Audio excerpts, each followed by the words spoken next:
నమస్కారం కృష్ణారావు గారు. ఐవీఆర్ టాక్స్కి పునఃస్వాగతం. మీరు ట్రంప్ గారు భారతదేశం మీద సుంకాలు విధించిన తర్వాత చేసిన వీడియో బాగా వైరల్ అయింది.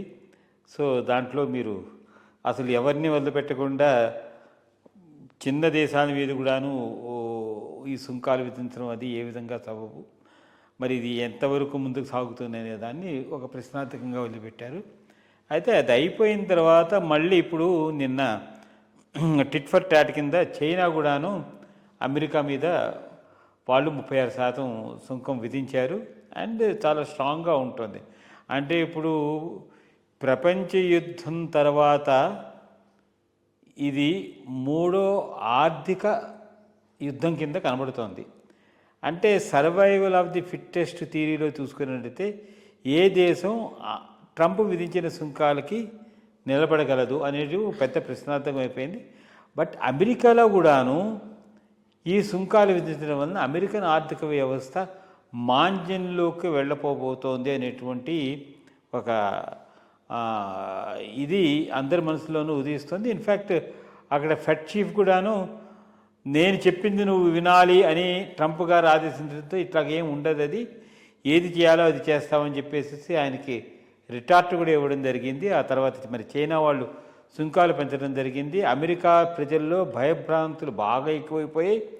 అక్కడ ప్రజల్లో ఆందోళన చాలా ఎక్కువైపోయింది. మనం ఈయన్ని ఎన్నుకున్నామనేటువంటి ప్రశ్న కూడాను ఉదయించిందని చెప్పి మనకి వార్తల ద్వారా తెలుస్తూ ఉన్నాయి.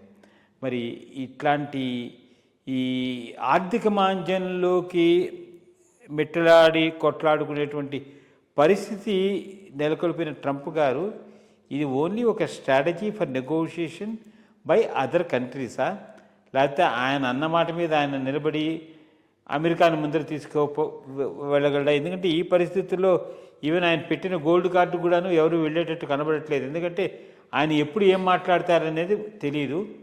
బట్ ఒకటైతే అరాజకాన్ని అయితే సృష్టించాడని మనకి తెలుస్తోంది. సో అసలు ఈ సుంకాల బాధ, ఈ సుంకాల మోత అనేది ప్రపంచ దేశాలన్నింటి మీదనూ బాగా ప్రభావితం చూపిస్తుంది అనుకోవచ్చు. అయితే గుడ్డులో మెల్ల అనుకునేటట్టు భారతదేశాన్ని మటుకు మనం చూసుకునేటట్టయితే మరి రూపీ ఎగెన్స్ట్ డాలర్ స్ట్రెంగ్తన్ అయింది. తర్వాత ఏమో then oil prices, crude prices బాగా తగ్గాయి. ఎందుకంటే మనం మేజర్ ఇంపోర్టర్ కాబట్టి ఆ రెండు ప్లస్ పాయింట్స్గా చెప్పుకోవచ్చు. మరి మన ఎక్స్పోర్ట్స్ మీద ఇప్పుడు ఇది లండన్లో ఉండేటువంటి టాటా మోటార్స్ వాళ్ళ కార్లు మేము చేయలేము అని చెప్పారు. కొంతమంది భయాందోళనలో ఉన్నారు. మార్గ మధ్యంలో ఉండే వాటి మీద అవతల వాళ్ళు అగ్రీ చేస్తారా, మళ్ళీ రిటర్న్ చేస్తారా, ఇలాంటి స్టేట్మెంట్స్ను ఇవి చేసినప్పుడు డెఫినెట్గా ఉంటాయి. బట్ భవిష్యత్తులో భారతదేశం ఏ విధంగా అనుసరించాలి, దీని ప్రభావం ఏ విధంగా ఉండబోతుంది అంటే రోజు రోజుకి దినదినగండం అనే ఒక ఇది ఉంది. అట్లాగా ఆయన ఏం పలుకుతాడు, ఏమవుతుంది, ఏమిటి అనేదాన్ని అట్లా అమెరికాలో కూడా there is a great rush for people to buy essentials and keep it, because ఇవి ఇంకా ఏ విధంగా పెరిగిపోతాయి అనేటటువంటిది. అంటే ఒక అనిశ్చితి అనేది ఏర్పడినప్పుడు మన భారతదేశంలో అంటే ఒకటి మనం ఇంతవరకు అన్నిటికీ తట్టుబడి నిలబడగలిగాం ప్రపంచంలో. మనం అంటే పెద్ద పెద్ద విషయాలు మీరు చూసుకున్నట్టయితే 9/11, 11/9, ఆ తర్వాత మరి కోవిడ్ వచ్చిన టైంలో కానీ భారత ఆర్థిక వ్యవస్థను చాలా ముందర చక్కగా మోడీ గారి హయాంలో ముందరకు తీసుకుని వెళ్ళగలిగారు. భవిష్యత్తులో మనం ఏం చేయగలము, దీని నుండి ఛాలెంజెస్ మీద చిన్న వివరణ. ఒకటి, పిచ్చోడి చేతిలో రాయని మాత్రం అనలేమిది. ఈ పిచ్చికి మెథడ్ కూడా ఉంది మ్యాడ్నెస్లో. అండ్ అతనికి అడ్వైస్ చేసే వాళ్ళేమి అంత తక్కువ అంచనా వేయటానికి వీల్లేదు. నేను అనుకోవటం ఈ టారిఫ్స్ వల్ల వచ్చేటటువంటి పరిణామాలు తెలియకుండా చేసినవి కావు. ఏదో ఒక ఆర్బిటరీగా చేసింది కాదు. దీని వెనక ఏదో స్ట్రాటజీ ఉంది. నేను అనుకోవటం ఈ స్ట్రాటజీ ఏంటంటే ఇండివిజువల్ కంట్రీస్ను నెగోషియేషన్స్కు పిలిచి అమెరికాకు మోస్ట్ అడ్వాంటేజెస్ డీల్స్ చేసుకోవచ్చు. ఒక చైనాతో తప్పితే. చైనాను ఈమె ఎక్సెంప్ట్ అంటే ఎటువంటి కన్సెషన్ ఇవ్వకపోవచ్చు, మిగిలిన వాటన్నిటికి కొన్ని కన్సెషన్స్ ఇచ్చి కొంత చేసి దీనికి ఒక డీల్ కింద మాట్లాడుకునేటటువంటి అవకాశం ఉంది.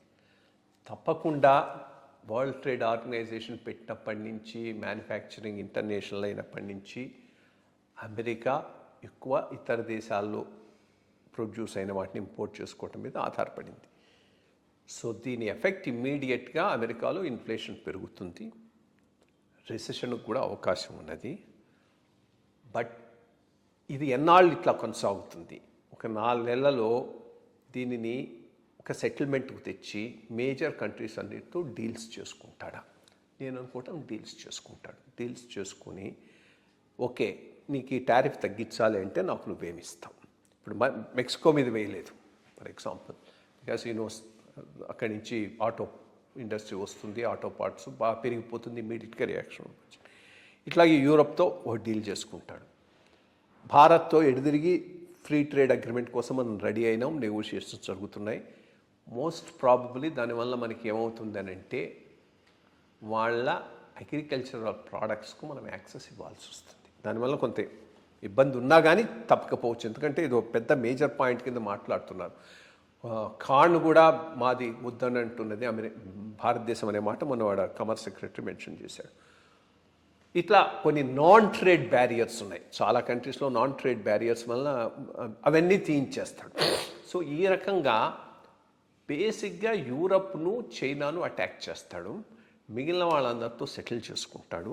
యూరప్ చైనాను మాత్రం చాలా డ్రాస్టిక్ టర్మ్స్ మీద తనకు అధీనంలోకి తెచ్చుకునేటటువంటి అవకాశం ఉన్నది. సో దీనివల్ల మ్యానుఫ్యాక్చరింగ్ ఎంత షిఫ్ట్ అవుతుంది చెప్పలేము. ఎందుకనంటే ఇప్పటికీ అమెరికన్ ఇన్స్టిట్యూషన్స్ అన్నీ చాలా దేశాలు ఇన్వెస్ట్ చేస్తున్నాయి. అవి ఎంత వెనక్కు తీసుకురావడం అంటే అంత సులభమైనటువంటి విషయం కాదు. ప్రతి వాళ్ళు కాస్ట్ బెనిఫిట్ అనాలిసిస్ చేసుకుంటారు. దీనిని రీలొకేట్ చేసినందువలన నాకు వచ్చే లాభం ఏంటి, ఈ టారిఫ్ వలన నేను నష్టపోతుంది ఎంత, రీలొకేట్ చేసుకోవటం వలన నాకు రిలేటివ్గా లాభం ఉందంటే రీలొకేట్ చేసుకుంటారు, లేదనంటే వదిలేస్తారు. దానివల్ల ఏమవుతుంది, అమెరికన్ ప్రజలకు కాస్ట్లియర్ గూడ్స్ రావటం జరుగుతుంది. సో ఇది చూడాలి. చాలా పెద్ద ఒకటి, అమెరికా ప్రెసిడెంట్ ఈరోజు ప్రపంచం మీద ఎంత ఇన్ఫ్లుయెన్స్ చూపెట్టగలడు అనేటటువంటిది ఒకటి ప్రూవ్ చేశాడు. నేను అబ్సల్యూట్లీ అంటే వాడికి ఏమీ చెక్ లేదనేటటువంటిది. But at the same time from America point of view ఇది పాజిటివా నెగటివా అనేది ఎంత త్వరగా డిఫరెంట్ కంట్రీస్తో ఈ డీల్స్ సెటిల్ చేసుకుంటాడనే దాని మీద ఆధారపడి ఉంటుందని నేను అనుకుంటాను. ప్రతిరోజు ఏ విషయం వస్తుంది అనేది పొద్దున్నే లేవగానే చూసి ఇది అందరూ ఎదురు చూస్తున్న విషయం. ముఖ్యంగా భారతదేశం యొక్క మన ఆర్థిక వ్యవస్థ మీద ఏ విధమైన ప్రభావితం చూపిస్తుంది, అలాగే మరి వ్యక్తిగత లో అందరికీ ఇది ఏ విధంగా ప్రభావితం చూపిస్తుంది, ఇండస్ట్రీ మీద ఏ విధమైన ప్రభావం చూపిస్తుంది, దీని మీద చాలా అంశాలు పరిగణ ఉంటాయి. ఒకదానికొకటి లింక్ అయిపోయి ఉన్నది. అందువలన అన్ని సమస్యలు తొలగిపోవాలని చెప్పుకుంటూ ఆశిస్తూ మరి భవిష్యత్తులో కూడా దీని మీద డిస్కషన్స్ చేద్దాం. నమస్కారం.